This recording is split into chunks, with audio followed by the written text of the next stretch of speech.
जय हिंद दोस्तों, स्वागत है आप सभी का आपके अपने परिवार द लॉजिकल साइंस में। मैं हूं आलोक सिंह आतिश और आज के इस वीडियो सेशन में हम लोग डिस्कस करने वाले हैं रेलवे साइंस 3200 के दूसरे सेट की। जी हां दोस्तों, इससे पीछे के वीडियो सेशन में हम लोगों ने रेलवे साइंस 3200 का पहला सेट डिस्कस करा था। दोस्तों आज के इस वीडियो सेशन में हम लोग उसके दूसरे सेट की चर्चा करेंगे। साथ ही आपकी जानकारी के लिए बताना चाहूंगा कि आज के इस सेशन का जो भी क्वेश्चन है उसका पीडीएफ आपको कहाँ मिलेगा, ये हमारे टेलीग्राम ग्रुप से मिल जाएगा, जिसका लिंक इस वीडियो के नीचे डिस्क्रिप्शन में दिया हुआ है। आप वहां से जाकर के ले सकते हैं। बहरहाल आइए अपने सेशन की शुरुआत करते हैं और चलते हैं पहले क्वेश्चन की तरफ। मेरे मित्र, आपका जो पहला क्वेश्चन है आज के इस सेशन का, क्वेश्चन नंबर 1 क्या पूछा जा रहा है आपसे पूछा जा रहा है कि निम्नलिखित में से कौन सा रेडॉक्स अभिक्रिया का उदाहरण नहीं है। यहाँ पे आपको 4 केमिकल रिएक्शन दिए गए हैं और आपको बताना है कि इन चारों में से कौन सा रेडॉक्स रिएक्शन का एग्जाम्पल नहीं है। आप सभी कहेंगे कि गुरुजी पहले हमें ये बताओ कि ये रेडॉक्स रिएक्शन क्या होता है। मेरे मित्र, आप सभी ध्यान में रखना कि जब भी हम लोग रेडॉक्स रिएक्शन की बात करते हैं तो हम सभी क्या कहते हैं कि गुरुजी ये वैसी रासायनिक अभिक्रिया होती है जिसमें ऑक्सीकरण और अवकरण दोनों साथ साथ होता है। वैसी रासायनिक अभिक्रिया जिसमें ऑक्सीकरण एवं अवकरण दोनों क्या हो सर, साथ में होता है, उसको हम लोग क्या कहते हैं, आप सभी याद रखना, उसको हम लोग रेडॉक्स रिएक्शन कहते हैं। क्या कहते हैं? रेडॉक्स रिएक्शन कहते हैं। अब सवाल यहाँ पे ये है कि गुरुजी ये बताओ कि ये जो ऑक्सीडेशन आपने लिखा है, यानी कि जो ऑक्सीकरण आपने बताया है, तो इस ऑक्सीकरण में क्या होता है। तो मेरे मित्र, आप सभी ध्यान में रखेंगे कि अगर किसी केमिकल रिएक्शन में क्या हो रहा हो, ऑक्सीजन जुट रहा हो, क्या हो रहा हो सर, ऑक्सीजन जुट रहा हो और साथ ही हाइड्रोजन क्या हो रहा हो सर, हट रहा हो, तब हम लोग उस अभिक्रिया को क्या कहते हैं, ऑक्सीडेशन रिएक्शन कहते हैं। और मेरे मित्र, आप सभी ये भी ध्यान में रखेंगे कि ऑक्सीडेशन प्रक्रिया में क्या होता है, तो सर इलेक्ट्रॉन का लॉस होता है। यानी कि ऑक्सीडेशन के केस में आपको क्या देखने को मिलेगा, तो सर लॉस ऑफ इलेक्ट्रॉन देखने को मिलेगा। ये चीज भी आप ध्यान में रखिएगा। कई दफा आपके एग्जाम में ये क्वेश्चन पूछा गया है कि ऑक्सीडेशन या ऑक्सीकरण प्रक्रिया में इलेक्ट्रॉन का होता है, तो आप सभी क्या कहेंगे, सर इलेक्ट्रॉन का लॉस होता है। क्या है, तो आप कहेंगे इस प्रक्रिया में ऑक्सीजन जुटता है या फिर हाइड्रोजन क्या होता है, हटता है।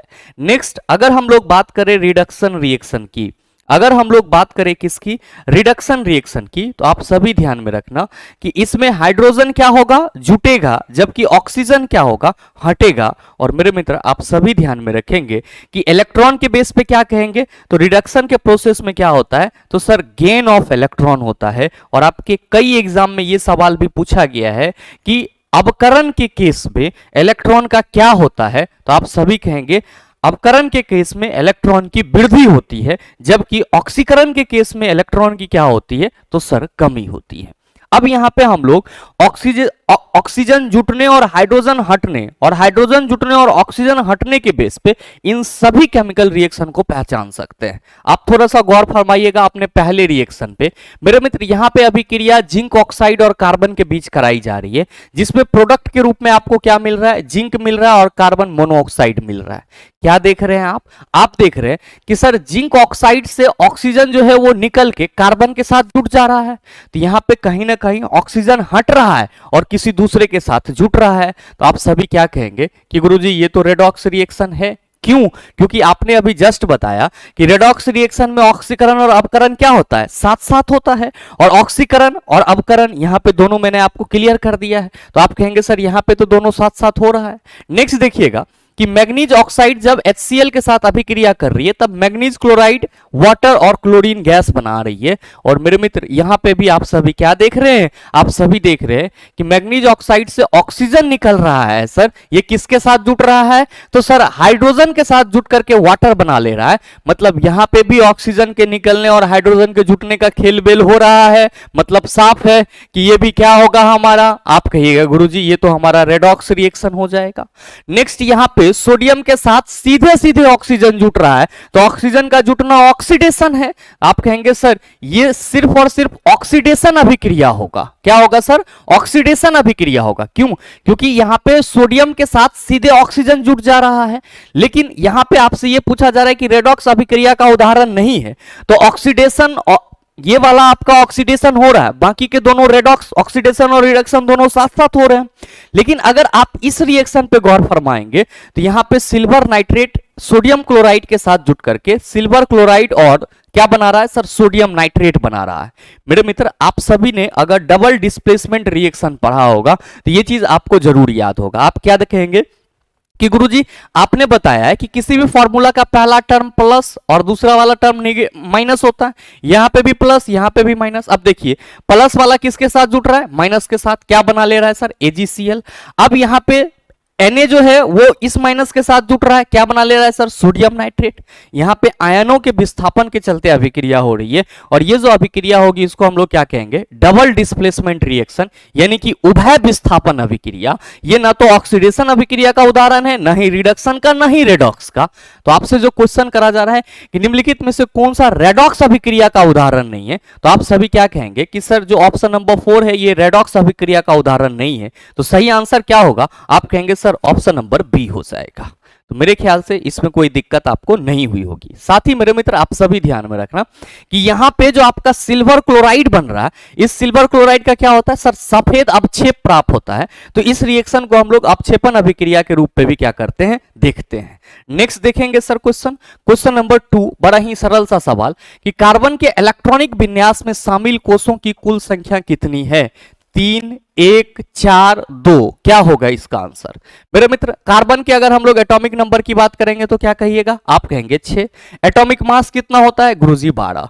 यहां पे किसकी चर्चा की जा रही है, इलेक्ट्रॉनिक विन्यास की। इलेक्ट्रॉनिक विन्यास क्या है, तो सर किसी भी परमाणु के अंदर उसके कक्षा में जो इलेक्ट्रॉन का सुव्यवस्था होता है, मतलब वेल अरेंजमेंट होता है, उसी को हम लोग क्या कहते हैं, इलेक्ट्रॉनिक विन्यास कहते हैं। चिल्ला जी मोटे तौर पर आप सभी ध्यान में रखना कि इलेक्ट्रॉनिक विन्यास किसी भी परमाणु का दो तरीके से निकाल सकते हैं। एक तो उसके कक्षा के आधार पे यानी कि ऑर्बिट के आधार पे, और दूसरा उसके उप कक्षा के आधार पे। और मेरे मित्र आप सभी ध्यान में रखेंगे कि अगर हम लोग कार्बन के इलेक्ट्रॉनिक विन्यास की बात कक्षा के आधार पर करेंगे, तो आप सभी ध्यान में रखना कि इसमें 2 ही कक्षा होगा, और पहले कक्षा में कितना इलेक्ट्रॉन जाएगा सर 2, और दूसरे में कितना जाएगा सर 4। तो कक्षा के आधार पर इसका इलेक्ट्रॉनिक कॉन्फ़िगरेशन 2 और 4 हो जाएगा। अगर हम इसका इलेक्ट्रॉनिक विन्यास उप कक्षा के आधार पर करेंगे, सब सेल के बेस पे करेंगे, तो चला जी ये 1s2, 2s2 और 2p2 के रूप में दिखने को मिलेगा। तो मेरे मित्र आप सभी ये कहोगे कि गुरुजी आप कक्षा के आधार पे करो या उप कक्षा के आधार पे करो, इसमें टोटल कोषों की संख्या या फिर जो टोटल कक्षा की संख्या वो कितनी होगी, आप कहेंगे 2 होगी। तो आप देख लीजिए कि आपकी किस ऑप्शन में 2 है, आप कहेंगे सर ऑप्शन नंबर डी में है। तो बिल्कुल आपके इस क्वेश्चन का सही आंसर ऑप्शन नंबर डी हो जाएगा। Now the point is that sir अगर हमसे कोई ये पूछ दे कि ये जो कार्बन है ये आवर्त सारणी के किस आवर्त में पाया जाएगा, तो हमेशा अपने माइंड में कंठाग रखिएगा कि किसी भी परमाणु की जितनी कक्षा होती है या किसी भी तत्व के परमाणु में जितना कक्षा होता है वो कक्षा संख्या उसके आवर्त को बताता है। जैसे कि कार्बन में आपका टोटल कक्षा कितना है 2, तो ये जो कार्बन है आपका ये आवर्त सारणी के कितने आवर्त में पाया जाएगा सर, दूसरे आवर्त में पाया जाएगा। तो ये चीज हमेशा आप अपने माइंड में रखिएगा कि किसी भी तत्व के परमाणु में जितनी कक्षा होती है वो कक्षा संख्या उस तत्व का आवर्त सारणी में आवर्त की संख्या को बताता है। नेक्स्ट क्वेश्चन आप देखेंगे क्वेश्चन नंबर 3 क्या पूछा जा रहा है कि साइक्लोहेक्सेन में कार्बन कार्बन बंध और कार्बन हाइड्रोजन बंध होते हैं, इस प्रकार कुल डैश सहसंयोजी बंध होते हैं। आप कहेंगे गुरुजी ये कैसे होगा, साइक्लोहेक्सेन तो हम लोग कभी नाम ही नहीं सुने। मेरे मित्र आप लोगों ने लगातार नाम सुना है। और साइक्लोहेक्सेन की अगर हम लोग बात करेंगे चिल्ला जी, अगर हम लोग साइक्लोहेक्सेन की बात करेंगे तो आप सभी ध्यान में रखना कि ये साइक्लोएल्केन ग्रुप का कंपाउंड होता है। किसका ग्रुप का कंपाउंड होता है, साइक्लोएल्केन ग्रुप का कंपाउंड होता है। साथ ही ये क्या है, आप सभी ध्यान में रखना कि ये संतृप्त हाइड्रोकार्बन है। क्या है चिल्ला जी, संतृप्त हाइड्रोकार्बन है। और मेरे मित्र इसका समान सूत्र भी होता है। अगर हम लोग साइक्लोएल्केन के रूप में देखते हैं तो इसका समान सूत्र भी होता है, वो क्या होता है CnH2n होता है, CnH2n। और ये जो साइक्लोहेक्सेन है इसका फॉर्मूला क्या होता है, तो सर C6H12 होता है। क्या होता है C6H12। मेरे मित्र आप सभी ध्यान में रखना कि इसमें जो कार्बन और हाइड्रोजन का संरचना होता है वो आपको कुछ इस तरीके का दिखेगा। मान लीजिए कि ये आपका 6 कार्बन की संरचना है, 1 2 3 4 5 6, आपका ये 3 इधर 3 इधर। अब इन सभी में आपको सिंगल बॉन्ड इस तरह से देखने को मिलेगा। तो आप पहले ये देखिए कि कार्बन और कार्बन के बीच में टोटल कितने बॉन्ड हैं। आप कहेंगे 1 2 3 4 5 6, यानी कि हम यहां पे अगर लिखें तो आप कहेंगे सर कार्बन और कार्बन के बीच में 6 बॉन्ड।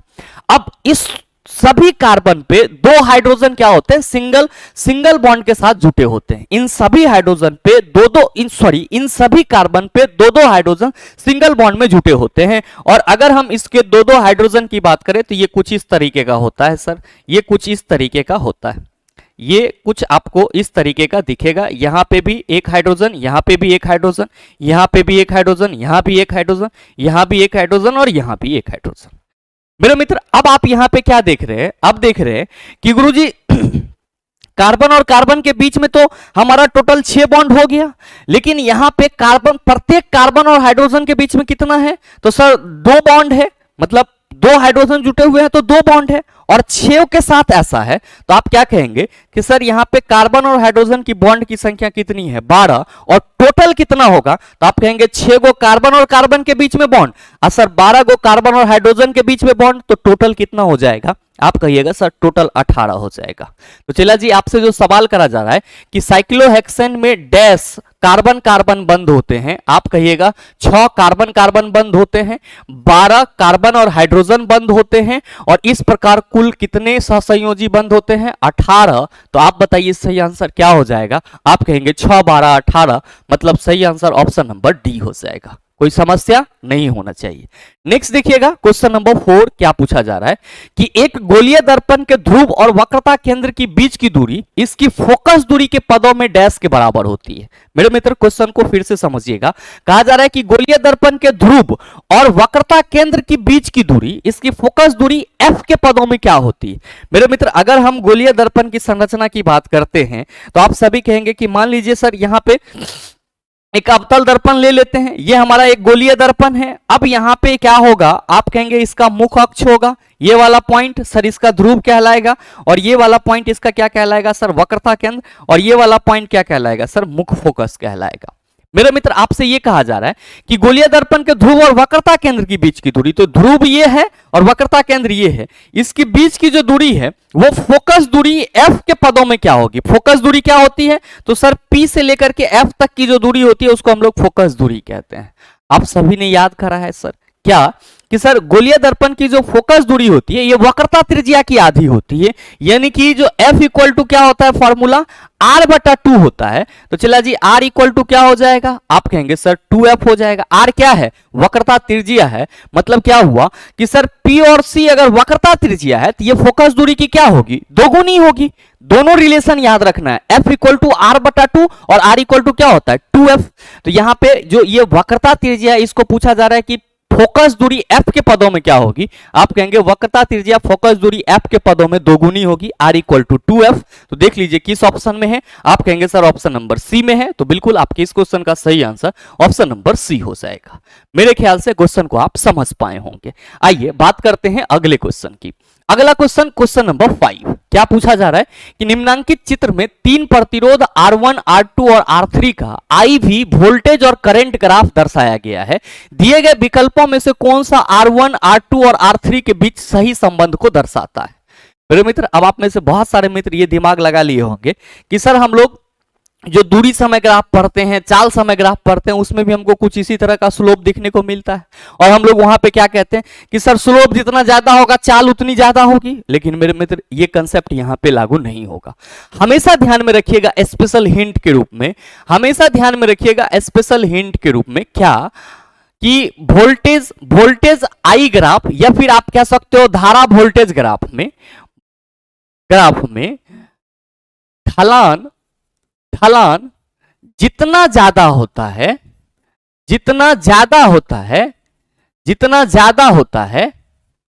प्रतिरोध उतना ही कम होता है। ये चीज हमेशा आपको ध्यान में रखना है। आपको ये नहीं सोचना है कि सर ढलान ज्यादा है तो प्रतिरोध ज्यादा होगा। क्या रखेंगे याद कि सर वोल्टेज आई ग्राफ या फिर आई और वोल्टेज ग्राफ में ढलान जितना ज्यादा होता है प्रतिरोध उतना ही क्या होगा, कम होगा। जैसे आप देख रहे हैं यहां पे वोल्टेज है और यहां पे आपका क्या है, आई है। अब ये जो आपका R3 है, ये जो R3 है इसकी ढलान क्या है सर, ज्यादा है, तो याद रखिएगा कि इसका प्रतिरोध सबसे कम होगा। इसका प्रतिरोध चला जी क्या होगा, सबसे कम होगा। और मेरे मित्र ये जो आपका R1 है इसकी ढलान R2 से ज्यादा है, तो आप सभी ध्यान में रखेंगे कि R2 से R1 का प्रतिरोध कम होगा। R2 से R1 का प्रतिरोध क्या होगा, कम होगा। जबकि R3 से क्या होगा सर, ज्यादा होगा। जबकि ये जो आपका R2 है सर, यहां पे ये जो आपका R2 है ये क्या होगा, तो R2 का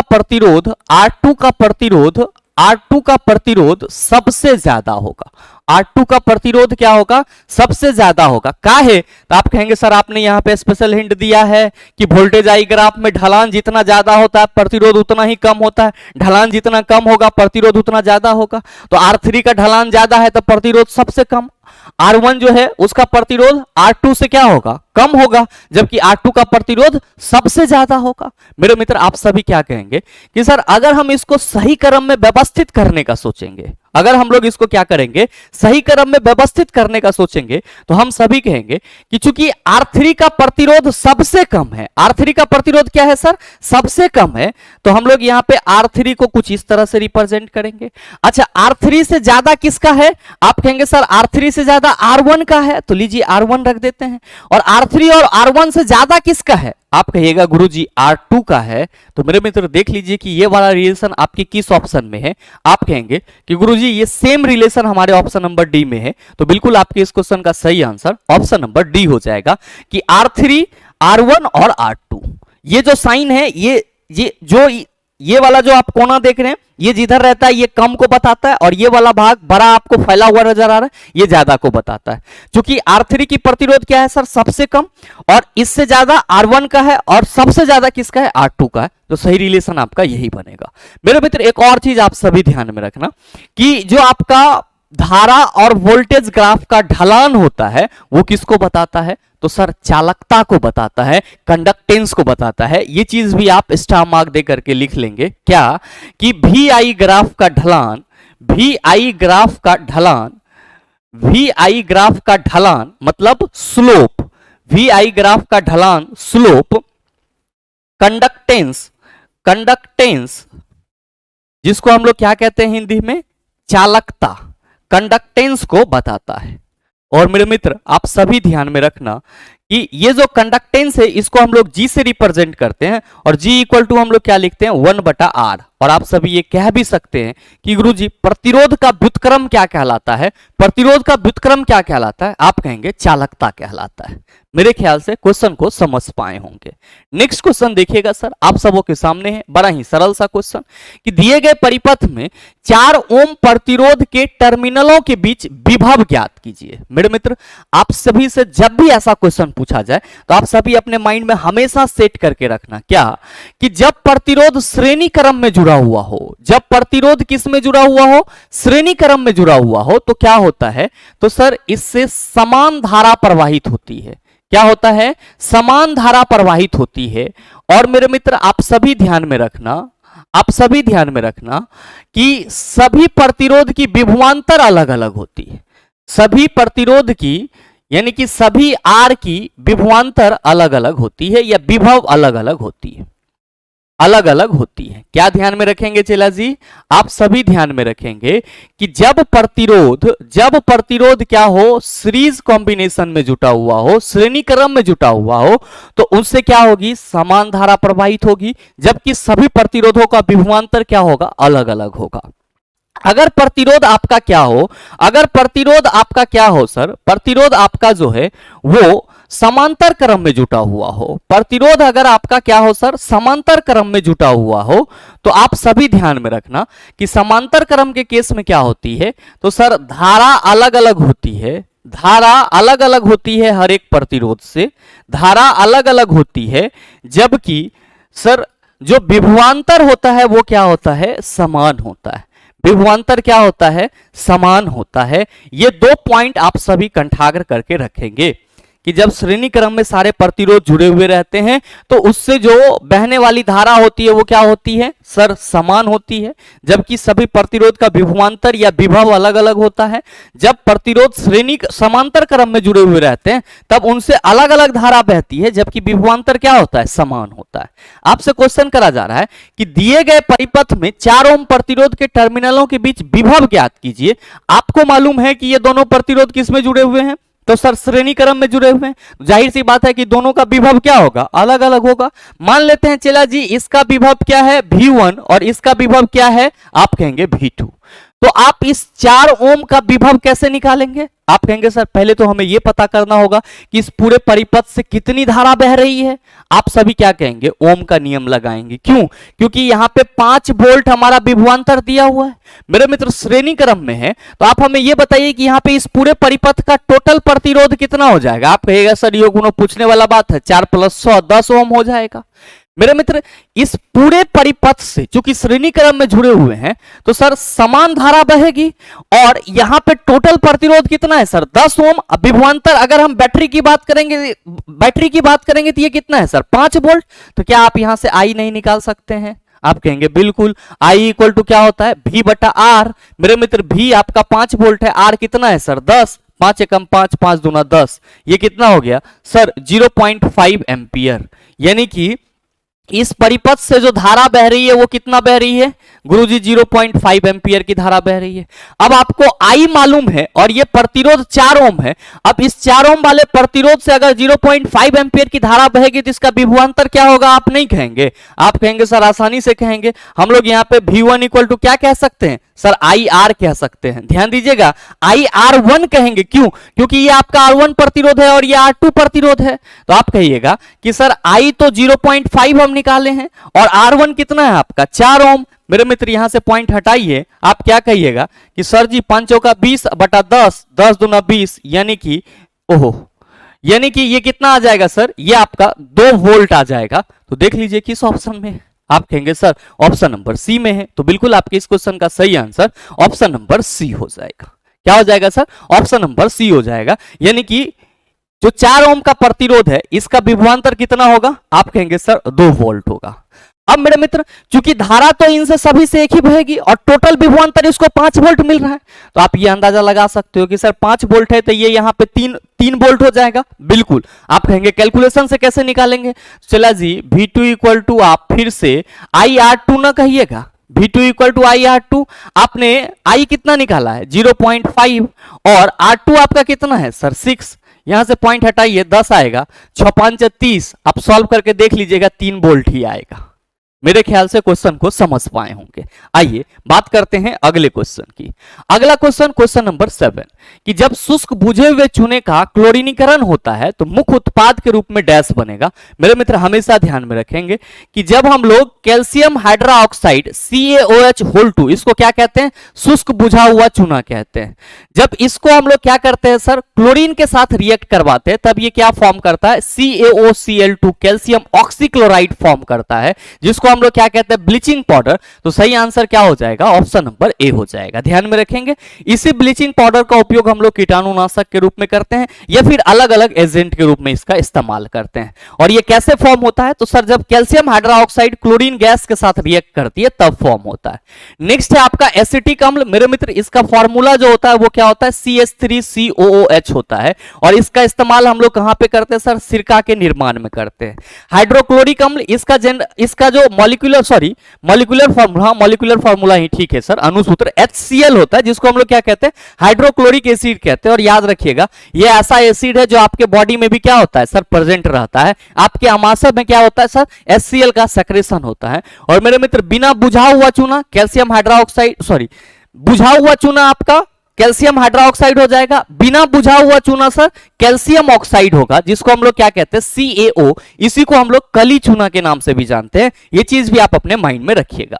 नेक्स्ट क्वेश्चन देखिएगा, क्वेश्चन नंबर 8, कि निम्न कथनों पर विचार करते हुए सही उत्तर का चयन कीजिए। निर्जल सोडियम कार्बोनेट का उपयोग सोडा एसिड अग्निशामकों में किया जाता है। बताइए, आपको मैंने कल के सेशन में बताया है क्या ये स्टेटमेंट सही है या गलत है? आप सभी सोच रहे होंगे क्योंकि आपने कल वाला सेशन नहीं देखा होगा। मेरे मित्र, जितने भी क्लासेस आपको डे बाय डेज मिलेगी या फिर आपका सेट वाइज मिलेगा, हर एक सेट का कंसेप्ट अपने आप में सर अद्वितीय रहता है।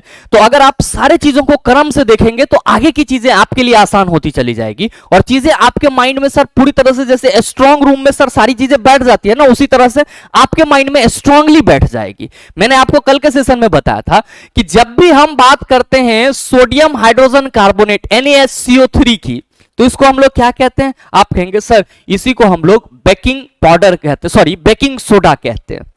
और इस बेकिंग सोडा का इस्तेमाल हम लोग कहां पे करते हैं? बेकिंग पाउडर बनाने के लिए करते हैं। और कहां पे करते हैं सर? एंटासिड के रूप में करते हैं। और कहां पे करते हैं? सोडा एसिड फायर एक्सटिंग्विशर में करते हैं। ये तीन चीज मैंने आपको कल के सेशन में बताया था। लेकिन यहां पे जो आपसे कहा जा रहा है निर्जल सोडियम कार्बोनेट, लेकिन ये क्या है? Sodium hydrogen carbonate. और जो सोडियम कार्बोनेट की बात की जा रही है उसका फॉर्मूला क्या होता है? Na2CO3। और Na2CO3 10H2O, ये तो वॉशिंग सोडा होता है। तो आपका जो स्टेटमेंट है कि निर्जल सोडियम कार्बोनेट का उपयोग सोडा एसिड अग्निशामकों में किया जाता है, आप कहेंगे स्टेटमेंट गलत है। सोडियम कार्बोनेट का उपयोग सोडा एसिड फायर एक्सटिंग्विशर में नहीं किया जाता है। सोडियम हाइड्रोजन कार्बोनेट का उपयोग कहां पे किया जाता है? सोडा एसिड फायर एक्सटिंग्विशर में किया जाता है। और दूसरा स्टेटमेंट देखिएगा कि निर्जल सोडियम कार्बोनेट को जल में घोला जाता है और क्रिस्टल जल के 10 अणु वाले धोवन सोडा क्रिस्टल प्राप्त करने के लिए उसका पुनः क्रिस्टलकरण किया जाता है। मेरे मित्र, ये बिल्कुल ही सही है। क्यों? क्योंकि सर वॉशिंग सोडा का जो फॉर्मूला होता है Na2CO3 10H2O। तो आप क्या कहेंगे कि सर कथन 1 हमारा क्या है? गलत है, जबकि कथन 2 क्या है? हमारा सही है। देख लीजिए किस ऑप्शन में है। पहला ऑप्शन है कथन 2 सत्य है और कथन 1 असत्य है। सर सही आंसर यही है। आप कहिएगा कैसे? तो देखिए तीनों ऑप्शन, दोनों कथन सत्य हैं। आप कहेंगे सर बिल्कुल ही गलत बात, दोनों कथन असत्य हैं, एगो तो सत्य है सर, यो कहना गलत होगा। कथन 1 सत्य है, ये तो पूरी तरह से गलत है, कोई दिक्कत नहीं होना चाहिए। आइए सर अगला क्वेश्चन देखिएगा। अगला क्वेश्चन बड़ा ही सरल सा सवाल कि निम्नलिखित में से कौन सा भाग पौधों में गैसीय विनिमय में सहायक होता है? केंद्रक, रक्षक कोशिका, इसको हम लोग गार्ड सेल बोलते हैं, कोशिका झिल्ली और रंध्र। मेरे मित्र, इस क्वेश्चन का जवाब आप सबों से चाहूंगा।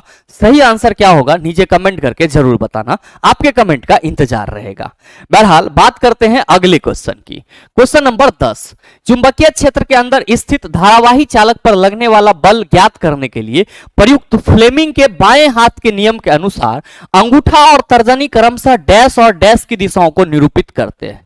मेरे मित्र, यहां पे किसकी बात की जा रही है? फ्लेमिंग के बाएं हाथ के नियम की। और आप सबों को मालूम है कि फ्लेमिंग के बाएं हाथ के नियम से हमें क्या मिलता है? सर बल की डायरेक्शन मिलता है। मेरे मित्र, आप सभी ध्यान में रखेंगे कि फ्लेमिंग के अनुसार जब हम अपने बाएं हाथ की इस 3 उंगली, ध्यान में रखिएगा, इसको अंगूठा कहा जाता है और अंगूठा के जो बगल में है उसको तर्जनी कहा जाता है और जो बीच में है इसको मध्यमा कहा जाता है। मध्य मन बीच, तो सर बीच वाला उंगली को हम लोग मध्यमा कहते हैं। 2 उंगली इधर 2 उंगली इधर, बीच में ये नहीं चला, तेकरा मध्यमा कहेंगे। मध्यमा के जस्ट जो आपका बगल में है इसको तर्जनी और इसको अंगूठा। फ्लेमिंग के अनुसार अगर हम अपने बाएं हाथ के तीनों उंगली को इस तरह से रखें जो 90 डिग्री का कोण बनाए, तो जो आपका अंगूठा है ये किसको बताएगा? बल की दिशा को बताएगा। जो आपका तर्जनी है ये किसको बताएगा? चुंबकीय क्षेत्र की दिशा को बताएगा। और जो मध्यमा है ये किसको बताएगा? सर विद्युत धारा को बताएगा। मेरे मित्र, आप सभी ध्यान में रखना, फ्लेमिंग के बाएं हाथ के नियम को शॉर्ट रूप में याद करने के लिए क्या है? FBI। क्या है? FBI। FBI। FBI ध्यान देंगे। F क्या है? तो सर बल की दिशा, और चुंबकीय क्षेत्र की दिशा को हम लोग B से रिप्रेजेंट करते हैं। चुंबकीय क्षेत्र की दिशा को किससे रिप्रेजेंट करते हैं? B से। और I क्या है? चला धारा की दिशा।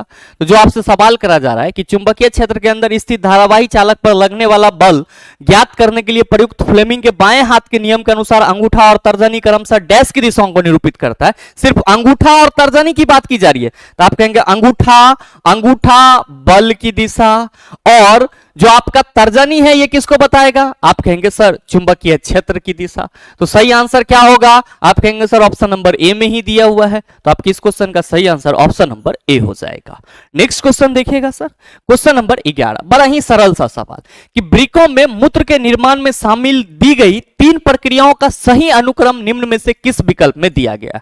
मेरे मित्र, आप सभी ध्यान में रखना कि यहां पे जो वृक्क की बात की जा रही है इसको क्या कहा जाता है? सर इसी को किडनी कहा जाता है। क्या क्या कहा जाता है सर? किडनी कहा जाता है। और आप सभी को मालूम होगा कि आपके बॉडी में एक्सक्रीटरी सिस्टम का मेन ऑर्गन किसे बोला जाता है? उत्सर्जन तंत्र का मेन ऑर्गन किसे बोला जाता है? सर किडनी को बोला जाता है। बहुत सारे मित्र कहेंगे sir what is excretory system? मेरे मित्र, आपके बॉडी में विभिन्न क्रियाकलापों को सुचारू रूप से संपन्न करने के लिए अलग अलग तरह के तंत्र मौजूद है। जिस तरह हमारे शरीर में पाचन के लिए पाचन तंत्र मौजूद है, श्वसन के लिए श्वसन तंत्र मौजूद है, परिवहन के लिए परिवहन तंत्र मौजूद है, उसी तरह हमारे बॉडी से टॉक्सिक मटेरियल या वेस्टेज मटेरियल या अपशिष्ट पदार्थों को शरीर से बाहर निकालने के लिए उत्सर्जन तंत्र मौजूद है, जिसमें किडनी की भूमिका बहुत ही महत्वपूर्ण होती है। जनरली किडनी जो परफॉर्मेंस देता है वेस्टेज मटेरियल को बाहर निकालने के लिए या फिर मूत्र के निर्माण के लिए, उसमें 3 स्टेप होते हैं। सर पहला क्या होता है? सर पहला होता है फिल्ट्रेशन। जो आपके बॉडी के वेस्टेज मटेरियल होते हैं जो लिक्विड फॉर्म में होते हैं, वो पहले एक बार फिल्टर होते हैं, जिसको हम लोग हिंदी में क्या कहते हैं? निस्यंदन कहते हैं।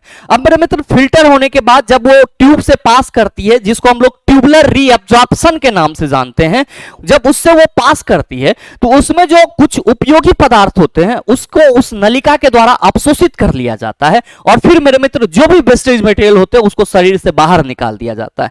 यानी कि पहला आपका क्या होता है सर? पहला होता है आपका इनफिल्ट्रेशन, जिसको हम लोग निस्यंदन कहते हैं या फिल्ट्रेशन कहते हैं सर, जिसको निस्यंदन बोला जाता है। फिर होता है ट्यूबुलर रीअब्जॉर्प्शन, और फिर क्या होता है सर आपका? तो सर एक स्टेप ग्लोमेरुलर फिल्ट्रेशन भी होता है, और उसके बाद क्या होता है सर? बॉडी से बाहर चला जाता है। लेकिन यहां पे 3 स्टेप की बात की जा रही है, तो आप कहेंगे सर निस्यंदन और सर पुनः अवशोषण। पुनः अवशोषण का मतलब हुआ एक बार सर जो भी मटेरियल है वो गया और फिर उसमें जो उपयोगी पदार्थ है उसको अवशोषित किया और फिर उसको बाहर निकाला। तो 3 स्टेप के रूप में अगर आप देखेंगे तो पहला ऑप्शन में दिया हुआ है निस्यंदन और निष्कासन। पहले तो नहीं होगा, पहले फिल्ट्रेशन होगा, फिर जो पदार्थ उपयोगी होगा उसका रीएब्जॉर्प्शन होगा, पुनः अवशोषित किया जाएगा। तो फिल्ट्रेशन के बाद क्या आना चाहिए था सर? रीएब्जॉर्प्शन और उसके बाद निष्कासन। लेकिन यहां पे पहले निस्यंदन के बाद निष्कासन दे दिया, ये गलत हो जाएगा। नेक्स्ट दूसरे ऑप्शन में निस्यंदन चयनात्मक पुनः अवशोषण, बिल्कुल सही है सर दूसरा ऑप्शन। और ये तीसरा है आपका निष्कासन। आपका इस क्वेश्चन का सही आंसर क्या हो जाएगा? ऑप्शन नंबर बी हो जाएगा। तो हमेशा ध्यान में रखिएगा कि पहले फिल्ट्रेशन की प्रक्रिया होगी, फिर ट्यूबुलर रीएब्जॉर्प्शन बोलते हैं और फिर क्या होता है सर? निष्कासन होता है। उम्मीद करते हैं समझ पाए होंगे। नेक्स्ट क्वेश्चन देखेंगे, क्वेश्चन नंबर 12 आपसे पूछा जा रहा है कि किशोरावस्था के दौरान मानव शरीर में अनेक परिवर्तन होते हैं। जब आप एडोलसेंस की एज में आते हैं तो आपके बॉडी में बहुत सारे चेंजेस देखने को मिलते हैं। क्वेश्चन करा जा रहा है कि निम्नलिखित में से कौन सा परिवर्तन केवल लड़कियों में लैंगिक परिपक्वता से संबंधित है? सिर्फ लड़कियों में लैंगिक परिपक्वता यानी कि सेक्सुअल मैच्योरिटी को कौन दर्शाता है?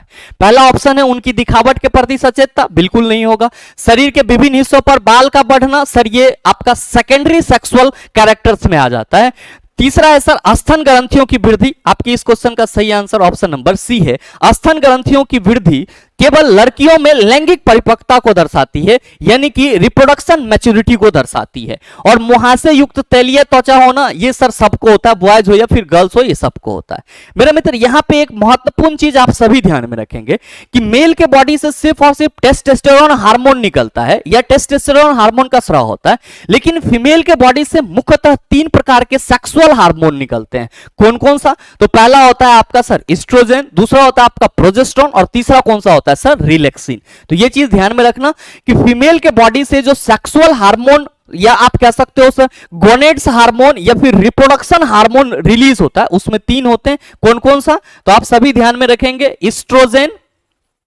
एस्ट्रोजन, प्रोजेस्टेरोन और फिर क्या होता है सर? रिलैक्सिन। और फिर क्या होता है सर? रिलैक्सिन। ये चीज भी आप सभी अपने माइंड में रखेंगे।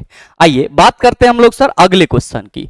अगला क्वेश्चन, क्वेश्चन नंबर 13 कि किस जीवाणु की उपस्थिति जल प्रदूषण का सूचक है? बहुत सारे मित्र इसका सही जवाब दे चुके होंगे, ई कोलाई कॉलीफॉर्म। ये कोई बहुत बड़ा क्वेश्चन नहीं था, लेकिन इसके जो 3 ऑप्शन हैं ये आपके लिए कारगर साबित हो सकते हैं। ध्यान में रखिएगा, माइकोबैक्टीरियम ट्यूबरक्लोसिस ये किसका कारण बनता है? तो सर तपेदिक रोग का कारण बनता है, जिसको हम लोग क्या कहते हैं? क्षय रोग भी कहते हैं चिला। इसी को हम लोग क्या कहते हैं सर? टीबी कहते हैं। क्या कहते हैं? टीबी कहते हैं।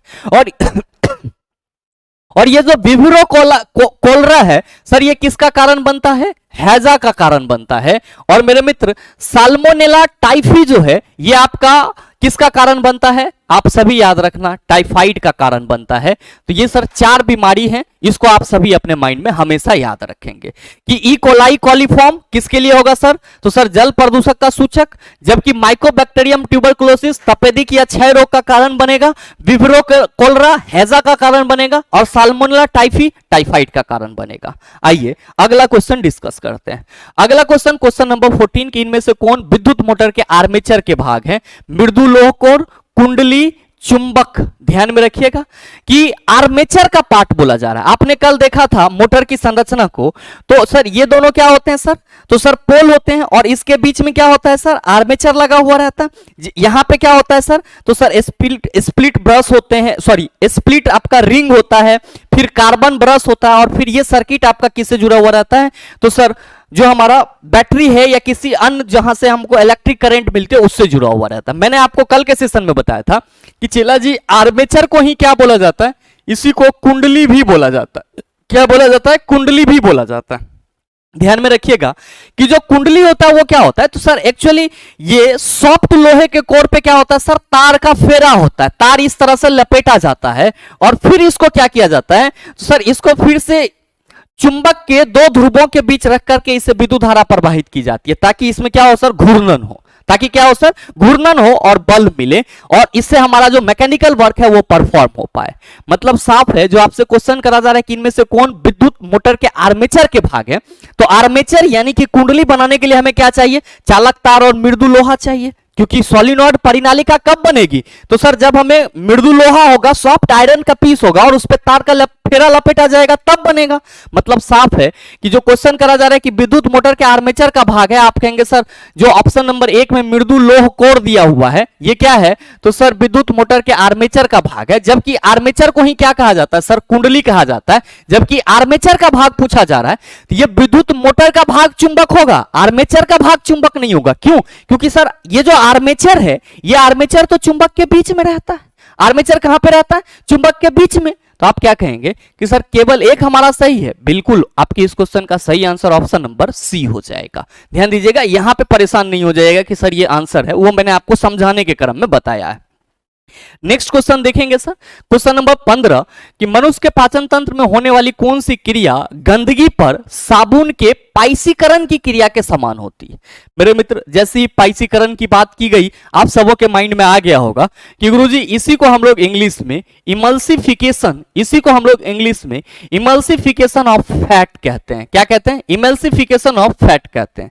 पाइसीकरण किसका होता है, वसा का होता है। आप सबों को मालूम है कि आपके बॉडी में क्या होता है सर, पित्तरस निकलता है, और ये पित्तरस की प्रकृति क्षारीय होती है, जो वसा के बड़े बड़े अणु को क्या करता है सर, तोड़ देता है, और वसा के बड़े बड़े अणु को छोटे छोटे गुलिकाओं में तोड़ने की जो प्रक्रिया होती है, इसी को हम लोग क्या कहते हैं, पाइसीकरण कहते हैं।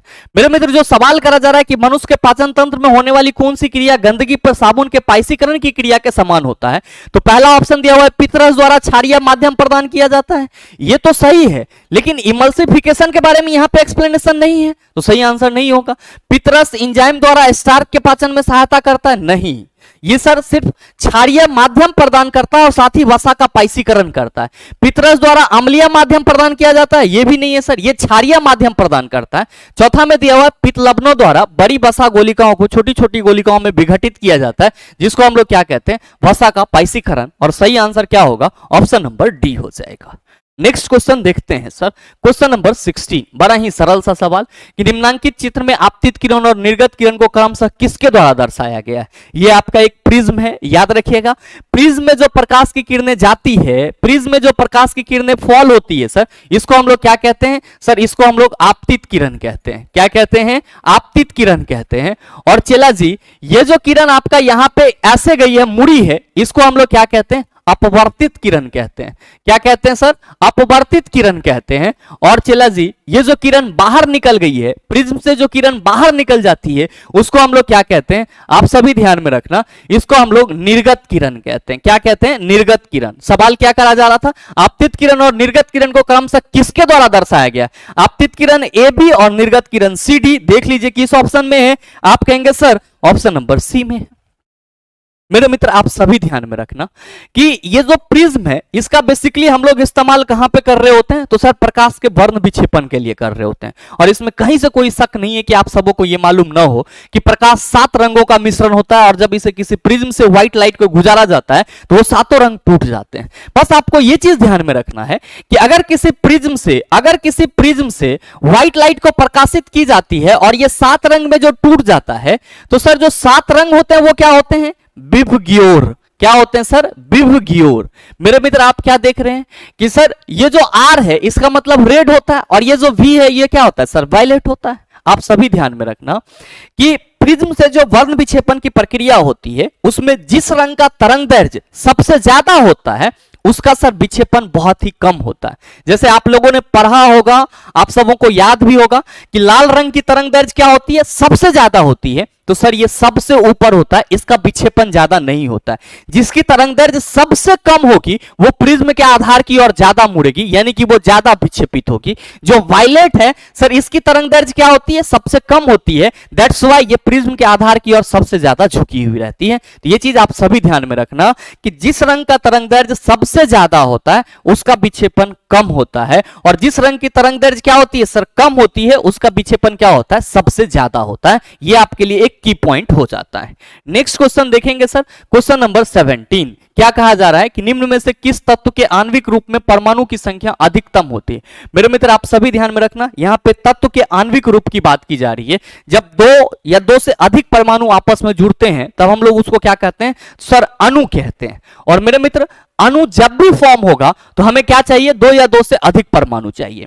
मैं अगर आपको एक सरल तरीका बताना चाहूं तो यहां पे अगर आप इन चारों ऑप्शन के अणु के फॉर्मेशन की बात करेंगे तो क्या कहिएगा? आप कहेंगे कि गुरुजी यहां पे नियॉन दिया हुआ है और नियॉन क्या है? अक्रिय गैस तत्व, तो इसका अणु फॉर्म होगा? आप कहिएगा बिल्कुल नहीं होगा। क्यों? क्योंकि चेला जी जितने भी नोबेल गैस हैं वे कभी भी केमिकल रिएक्शन में पार्टिसिपेट नहीं करते हैं और जब केमिकल रिएक्शन में पार्टिसिपेट ही नहीं करेगा तो अणु कहां से बनेगा? और याद रखेंगे कि जितने भी अक्रिय गैस हैं that's all are example of mono atomic molecules. ये सब के सब क्या कहलाते हैं? एक परमाणु अणु कहलाते हैं, क्योंकि अक्रिय गैस आपस में कभी नहीं जुटता है सर। क्यों? क्योंकि ये अभिक्रिया ही नहीं करता है। तो सर ये वाला ऑप्शन तो हमारा पहले ही छट गया।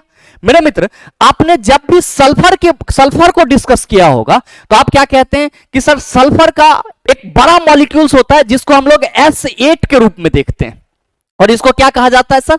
पॉली एटॉमिक मॉलिक्यूल्स, बहुपरमाणुक अणु कहा जाता है। आपने फास्फोरस का नाम सुना होगा, P4, मतलब इसको हम लोग क्या कहते हैं? टेट्रा एटॉमिक मॉलिक्यूल्स कहते हैं। और यहां पे सर आर्गन है। आर्गन क्या है आपका? अक्रिय गैस तत्व, इसका भी अणु नहीं बनेगा। ये हमेशा क्या होंगे? मोनो एटॉमिक मॉलिक्यूल्स होंगे। तो आप क्या आपसे क्वेश्चन क्या करा जा रहा है कि निम्न में से किस तत्व के आणविक रूप में परमाणुओं की संख्या अधिकतम होती है?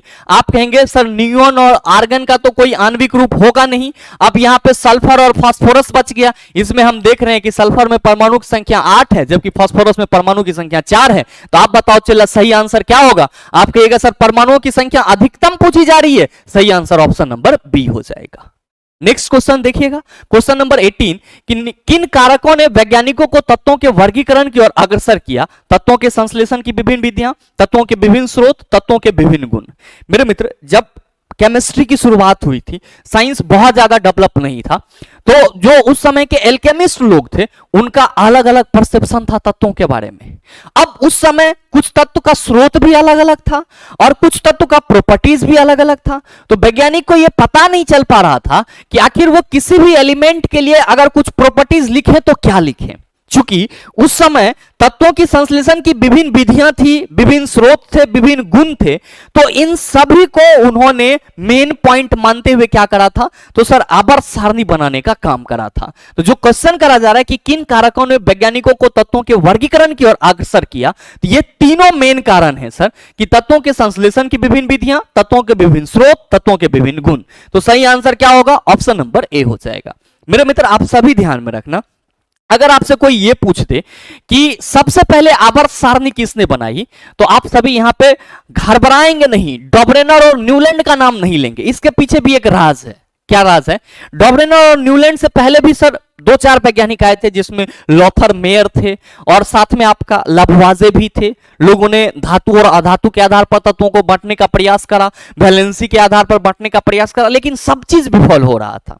जब हम लोग डॉबरेनर की बात करते हैं, चूंकि हम लोग पीरियोडिक टेबल को डॉबरेनर-ट्राइड रूल से ही पढ़ते हैं, उससे पीछे की कहानी को हम लोग नहीं देखते हैं, तो डॉबरेनर साहब जो आए तो उन्होंने कोई आवर्त सारणी नहीं बनाया था चिला जी, उन्होंने तीन तीन तत्वों का समूह बनाया था बढ़ते हुए परमाणु द्रव्यमान के क्रम में, और उनका अपना यह अंदाजा था कि अगर इस तीन तत्वों का जो परमाणु द्रव्यमान है उसमें साइड वाले दोनों तत्वों के परमाणु द्रव्यमान को जोड़ दिया जाए तो जो उसका औसत होगा वो बीच वाले तत्व का परमाणु द्रव्यमान होगा। लेकिन ये भी फुस हो गया, पते नहीं चला कि कह क्या रहा है और हो क्या रहा है।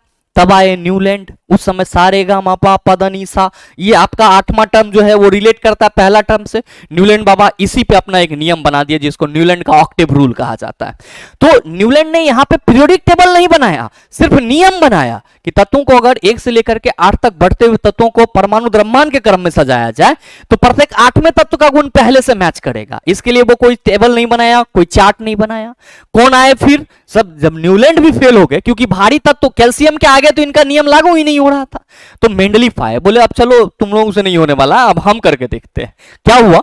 मेंडलीफ जब आए तो उस समय तत्वों की संख्या 63 थी, और सर ये केमिस्ट्री के मतलब मामले में आप कह सकते हो कि थोड़ा बहुत तो इन्होंने दिमाग इतना बेहतर तरीके से अप्लाई किया था कि ये अपने आवर्त सारणी के समय में खाली जगह छोड़ दिया था कि बाद में कोई तत्व मिलेगा तो अगला यहां पे रख देना, वो यहीं पे रखाएगा। जैसे कि सर हम लोग एक का एल्युमिनियम की बात करते हैं और एक का सिलिकॉन की बात करते हैं, तो ये सब आपका जो मतलब खाली जगह था उसमें भराया है। तो मेंडलीफ ने जो अपना तत्वों के लिए नियम बनाया था वो तो परमाणु द्रव्यमान पे ही था, लेकिन ये पहले ऐसे वैज्ञानिक थे जो तत्वों के गुणों को समझने के लिए तत्वों को एक चार्ट के रूप में, मतलब जो हम लोग कहते हैं ना कि आवर्त और वर्ग के रूप में सजाने का प्रयास किया, वो मेंडलीफ थे। और इसीलिए हम लोग क्या कहते हैं कि तत्वों का सबसे पहले आवर्त सारणी किसने बनाया? तो मेंडलीफ ने बनाया। तो जब भी क्वेश्चन ये करा जाए कि सबसे पहले तत्वों का आवर्ती वर्गीकरण किसने करा, आप कहेंगे मेंडलीफ ने करा। सबसे पहले तत्वों के लिए आवर्त नियम किसने दिया, आप कहेंगे मेंडलीफ ने करा। और मेरे मित्र अगर आपसे ये क्वेश्चन पूछा जाएगा कि आधुनिक आवर्त सारणी का निर्माण किसने करा, तब आप कहेंगे मोसले ने करा। मेरे ख्याल से चीजें स्पष्ट रूप से समझ आ गई होगी। नेक्स्ट क्वेश्चन देखिएगा, क्वेश्चन नंबर 19। एक गोलीय दर्पण के फोकस और वक्रता केंद्र के बीच की दूरी वक्रता त्रिज्या r के पदों में डैश के बराबर होती है। मेरे मित्र आपसे क्वेश्चन करा जा रहा है कि गोलीय दर्पण के फोकस, मान लीजिए कि ये आपका गोलीय दर्पण है, कोई ये आपका क्या है? गोलीय दर्पण है, और ये क्या होगा? इसका ध्रुव, और ये क्या होगा? फोकस, और ये क्या होगा? वक्रता केंद्र। क्या कहा जा रहा है कि गोलीय दर्पण के फोकस और वक्रता केंद्र के बीच की दूरी, तो सर ये अगर यहां से यहां तक की दूरी f है तो यहां से यहां तक की भी दूरी क्या होगी? f ही होगी। तो हम लोग क्या कहेंगे कि सर इसका मतलब ये हुआ कि ये f इक्वल टू r/2 के फॉर्म में होगा। बिल्कुल चला जी, क्वेश्चन भी तो वही करा जा रहा है कि त्रिज्या r के पदों में क्या होगी, तो आप कहेंगे सर r के पदों में r/2 होगी। क्या होगी? r/2 होगी। नेक्स्ट क्वेश्चन कि एक वस्तु अभिसारी लेंस की बात की जा रही है, तो आप सभी समझ जाना कि अभिसारी लेंस किसको बोला जाएगा? यहां पे आप सभी कहेंगे सर अभिसारी दर्पण तो मालूम है हमको, अभिसारी दर्पण किसको कहते हैं? आप सभी यहां पे नोट करके स्टार मार्क दे करके लिख लो चला कि जब भी बात की जाएगी अभिसारी दर्पण की, तो आप सभी नाम लेना अवतल दर्पण को अभिसारी दर्पण कहा जाता है। लेकिन अगर बात की जाएगी अभिसारी लेंस की चला जी, अगर बात की जाएगी किसकी? अभिसारी लेंस की, तो आप सभी ध्यान में रखना कि अभिसारी लेंस किसको बोला जाता है? तो सर अभिसारी लेंस उत्तल लेंस को बोला जाता है। किसको बोला जाता है? उत्तल लेंस को बोला जाता है। और चला जी अगर बात करी जाएगी अपसारी दर्पण, तब आप क्या कहेंगे? आप कहेंगे सर उत्तल दर्पण को अपसारी दर्पण बोला जाता है। अच्छा जी अगर बात करी जाएगी अपसारी लेंस, तो आप क्या कहेंगे कि गुरुजी अपसारी लेंस जो है वो किसको बोला जाएगा? अवतल लेंस को बोला जाएगा। किसको बोला जाएगा? अवतल लेंस को बोला जाएगा। क्वेश्चन करा जा रहा है कि एक वस्तु अभिसारी लेंस से 25 सेंटीमीटर की दूरी पर रखी गई है, लेंस से 30 सेंटीमीटर की दूरी पर वस्तु का वास्तविक और उल्टा प्रतिबिंब निर्मित होता है। लेंस द्वारा उत्पन्न आवर्धन किसके बराबर होगा? आप कहेंगे सर लेंस में आवर्धन equal to m equal to v/u लेते हैं। अच्छा v क्या है? प्रतिबिंब दूरी कितना है सर? 30। वस्तु दूरी कितना है सर? 25। तो मेरे मित्र ये आपका 5 के 30 हो जाएगा और 5 25 हो जाएगा। और ध्यान दीजिएगा कि यहाँ पे माइनस साइन लगाएंगे क्योंकि वास्तविक प्रतिबिंब बन रहा है। तो अब सही आंसर क्या हो जाएगा सर, ऑप्शन नंबर सी हो जाएगा, -6/5। क्या हो जाएगा सर, -6/5। माइनस क्यों लगा रहे हैं सर, वास्तविक प्रतिबिंब बन रहा है इसलिए लगा रहे हैं। नेक्स्ट क्वेश्चन देखेंगे, क्वेश्चन नंबर 21। क्या पूछा जा रहा है कि कोई भी अभिक्रिया जो अभिलय अवक्षेप उत्पन्न करती है उसे क्या कहा जाता है। वैसी रासायनिक अभिक्रिया जिसमें अवक्षेप बनता है उसे अवक्षेपन अभिक्रिया कहते हैं, जिसको इंग्लिश में प्रिसिपिटेशन रिएक्शन कहा जाता है। अपघटन अभिक्रिया क्या होती है, तो वैसी रासायनिक अभिक्रिया जिसमें कोई बड़ा अणु टूट करके छोटे छोटे अणु का निर्माण करते हैं, अपघटन अभिक्रिया कहलाता है। विस्थापन अभिक्रिया वैसी रासायनिक अभिक्रिया जिसमें कोई ज्यादा अभिक्रियाशील तत्व अपने से कम अभिक्रियाशील तत्व को विस्थापित करके उसका स्थान ले लेती है, उसको हम लोग विस्थापन अभिक्रिया कहते हैं। रेडॉक्स रिएक्शन क्वेश्चन के पहले सेशन के शुरुआत में ही आप लोगों ने देख लिया था। क्वेश्चन नंबर 22 की किसी दिए गए प्रतिरोध R को 2 बराबर भागों में काटा जाता है, प्रत्येक भाग का प्रतिरोध क्या होगा। आप कहेंगे सर प्रतिरोध तार की लंबाई के समानुपाती होता है, लंबाई बढ़ेगी तो प्रतिरोध बढ़ेगा, लंबाई घटेगी तो प्रतिरोध घटेगा। यहाँ पे तार को प्रतिरोध को 2 बराबर भाग में बांटा जा रहा है, मतलब जाहिर सी बात है कि सर प्रतिरोध क्या हो जाएगा, आधा आधा, यानी कि R/2 हो जाएगा। Option number C is the right answer. Next question, question number 23। कहा जा रहा है कि नीचे दिए गए चित्र का ध्यानपूर्वक अध्ययन कीजिए, निम्नलिखित में से कौन सा विकल्प नीले काले रंग की उपस्थिति के कारण की सही व्याख्या करता है। यहां पे पोटैटो जूस है और ये आपका आयोडीन है और ये आपका टेस्ट ट्यूब है। मेरे मित्र आप सभी से यहां पे क्वेश्चन ये करा जा रहा है कि जब इस पोटैटो जूस में आयोडीन सॉल्यूशन डाला जाता है तो पोटैटो जूस जो है वो ब्लू ब्लैक हो जाता है, यानी कि नीला या काला हो जाता है, नीला काला हो जाता है। तो आपसे ये पूछा जा रहा है कि आयोडीन नीले काले रस में परिवर्तित होता हुआ आलू का रस, आलू के रस में ग्लूकोज होता है जो आयोडीन मिलाने पर नीला काला हो जाता है, आलू के रस में वसा होती है जो आयोडीन मिलाने पर नीली काली हो जाती है, आलू के रस में स्टार्च होता है जो आयोडीन मिलाने पर नीला काला हो जाता है, आलू के रस में प्रोटीन होता है जो आयोडीन मिलाने पर नीला काला हो जाता है। मेरे मित्र आप सभी कहेंगे गुरुजी तो नया तित्तम आ गया। मेरे मित्र कुछ नहीं है, आप सभी ध्यान में रखना कि हमारे भोज्य पदार्थ में जो स्टार्च अवेलेबल होता है, हमारे भोज्य पदार्थ में जो प्रोटीन अवेलेबल होता है, हमारे भोज्य पदार्थ में जो वसा अवेलेबल होता है, इस तीनों को हम टेस्ट कर सकते हैं। कैसे, तो आप सभी ध्यान में रखेंगे स्टार्च, आप सभी ध्यान में रखेंगे कि स्टार्च टेस्ट के लिए हम लोग कौन से विलयन का इस्तेमाल करते हैं, सर आयोडीन विलयन का इस्तेमाल करते हैं। मेरे मित्र आप सभी ध्यान में रखना कि अगर किसी भोजन में स्टार्च अवेलेबल है और उस पे आयोडीन सॉल्यूशन डाला जाएगा तो वो किस में परिवर्तित हो जाएगा, आयोडीन सॉल्यूशन डालने के बाद सर नीला या काला रंग में परिवर्तित हो जाएगा। और अगर किसी भोज्य पदार्थ में हमें प्रोटीन की उपस्थिति जांचनी है तो प्रोटीन की उपस्थिति को जांचने के लिए हमें कॉपर सल्फेट और कॉस्टिक सोडा विलयन की जरूरत होती है। जिस किसी भी भोज्य पदार्थ में हमें प्रोटीन की उपस्थिति जांचनी है उस भोज्य पदार्थ का लई बनाते हैं, इस तरह का टेस्ट ट्यूब लेते हैं और उसमें सर क्या करते हैं, कॉस्टिक सोडा के कुछ बूंद और कॉपर सल्फेट के कुछ बूंद डालते हैं। और अगर भोज्य पदार्थ का रंग बैंगनी हो जाता है तो हम लोग कहते हैं सर इसमें प्रोटीन उपस्थित है, नहीं होता है तो कहते हैं सर नहीं उपस्थित है। वसा की जांच के लिए सर कोई भी आपका भोज्य पदार्थ है उसको पेपर में लपेट के रख दो, पेपर आपका तैलीय हो जा रहा है मतलब वसा मौजूद है, नहीं हो रहा है मतलब उसमें फैट मौजूद नहीं है। तो स्टार्च टेस्ट के लिए यानी कि जो मंड का परीक्षण होता है उसके लिए हम लोग आयोडीन का सॉल्यूशन लेते हैं और अगर भोज्य पदार्थ में मंड उपस्थित है तो आयोडीन सॉल्यूशन डालने से वो कैसा हो जाएगा, नीला या काला हो जाएगा। तो आपके किस ऑप्शन में है सर, तो सर ऑप्शन नंबर सी में है कि आलू के रस में स्टार्च होता है जो आयोडीन मिलाने पर क्या होता है, नीला या काला हो जाता है। सही आंसर क्या हो जाएगा, ऑप्शन नंबर सी हो जाएगा।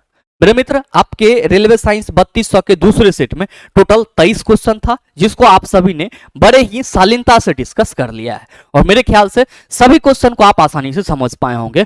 और अब अगर आपको इस टाइप का प्रश्न दोबारा दे दिया जाए तो आप उसका जवाब आसानी से दे सकते हैं। साथ ही आप सबों की जानकारी के लिए बताना चाहूंगा कि अगर आप में से कोई भी मित्र आगामी ELPN टेक्नीशियन की तैयारी करना चाहते हैं और उसमें भी साइंस को पूरे बेसिक लेवल से एडवांस लेवल तक, थ्योरी न्यूमेरिकल सारी चीजों को, तो मेरे मित्र आप सभी जुड़ सकते हैं हमारे साथ इस ELPN टेक्नीशियन कॉम्बो बैच में, जिसमें आपको CBT 1 और CBT 2 दोनों के लिए साइंस पढ़ाई जाएगी। CBT 1 के लिए लाइफ साइंस और CBT 2 के लिए basic science and engineering drawing.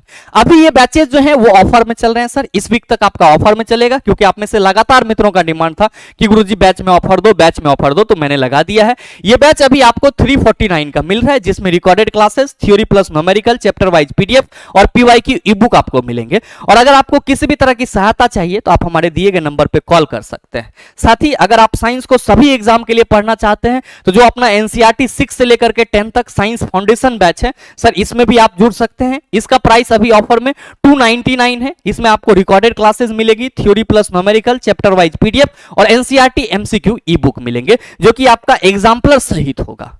तो मेरे मित्र, अगर आप इन सभी बैच में जुड़ना चाहते हैं या इससे संबंधित किसी भी तरह की क्वेरी आपके मन में चल रही है तो आप हमारे दिए गए नंबर पर संपर्क कर सकते हैं या फिर व्हाट्सएप कर सकते हैं। और साथ ही उम्मीद करते हैं कि ये वीडियो आपको अच्छा लगा होगा। अगर आपको वीडियो अच्छा लगा तो वीडियो को लाइक कीजिएगा, ज्यादा से ज्यादा शेयर कीजिएगा, और हाँ, अगर आप चैनल पे नए हैं तो सब्सक्राइब करके बेल आइकन दबा लीजिएगा ताकि इस तरह के एग्जाम रेलेवेंट वीडियो का नोटिफिकेशन सबसे पहले आपके पास पहुंचे और आप उसको सबसे पहले देख पाओ। मिलते हैं फिर अगले वीडियो सेशन में, तब तक के लिए best of luck. Thank you, have a nice day.